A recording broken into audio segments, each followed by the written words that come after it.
la parole est à Hubert Hott. Merci Monsieur le Président, Madame, Monsieur les rapporteurs, mes chers collègues. Les accords de la COP 21 ou accords de Paris furent un tournant dans l'histoire des COP, car pour la première fois, les pays signataires se sont engagés sur un objectif chiffré de réduction de leurs émissions de gaz à effet de serre, reconnaissant par la même occasion que ces émissions sont la cause de l'augmentation des températures et de toutes ses conséquences, montée du niveau des eaux, multiplication des catastrophes naturelles, chute de la biodiversité. Après plusieurs auditions d'acteurs institutionnels, du GIEC, de l'INRAE ou encore du Haut Conseil pour le climat, vous nous présentez un rapport flash qui balaye l'ensemble des chantiers que nous avons encore à traiter si nous voulons effectivement atteindre nos propres objectifs fixés lors des COP. Le rapport conclut par des recommandations sur la planification écologique et le rôle de notre Assemblée pour une programmation pluriannuelle.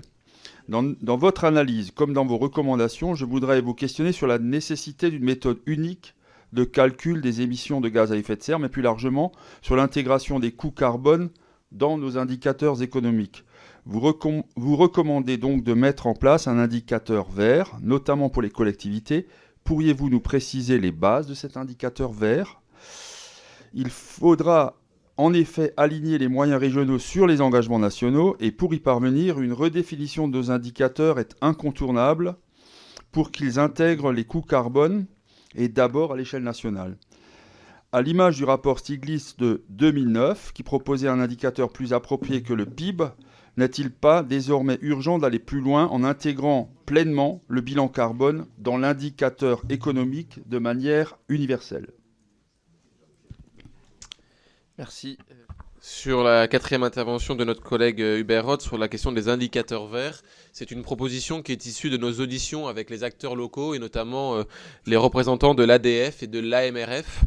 Autant l'AMRF soulignait la difficulté des communes rurales de pouvoir à la fois engager des actions structurelles et d'être accompagnées, et le rôle de l'ADEME, ou en tout cas la difficulté pour les collectivités de petite taille d'avoir un appui ou un soutien de l'ADEME était soulignée.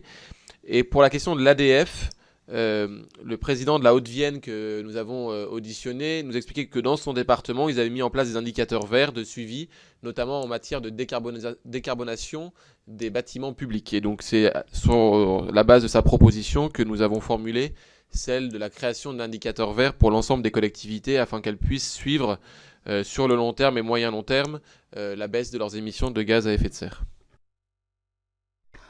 Le constat des échanges avec les collectivités, c'est qu'il y a vraiment une méconnaissance du sujet. Autant il y a une notion d'ordre général que la façon d'y arriver n'apparaît pas obligatoirement comme étant évidente.